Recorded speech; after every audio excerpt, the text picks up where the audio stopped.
നൈജീരിയയിൽ നിന്നുള്ള വളരെ ഹൃദയഭേദകമായ കരളലിയിക്കുന്ന ഒരു കഥ പറയാം. 2018 നൈജീരിയയുടെ തലസ്ഥാനമായ അബൂജയുടെ പ്രാന്തപ്രദേശങ്ങളിലുള്ള ഒരു ക്രൈസ്തവ കുടുംബത്തിൻ്റെ കഥയാണ്. തങ്ങളുടെ കൃഷിയിടത്തിൽ അപ്പനും അമ്മയും 5 മക്കളും അടങ്ങുന്ന ഒരു കുടുംബം ജോലി ചെയ്തുകൊണ്ടിരിക്കുമ്പോഴാണ് ബോക്കോ ഹറാമിൻ്റെ തീവ്രവാദികൾ അവരെ വളയം ചെയ്യുന്നത്.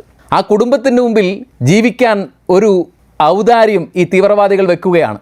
ആ കുടുംബത്തിലെ മൂത്ത മകളുടെ കൂടെ, ജുനൈദ എന്നാണ് ആ പെൺകുട്ടിയുടെ പേര്, അവളുടെ കൂടെ അപ്പൻ ലൈംഗിക ബന്ധത്തിലേർപ്പെടുകയാണെങ്കിൽ കുടുംബത്തെ ജീവിക്കാൻ അനുവദിക്കാം.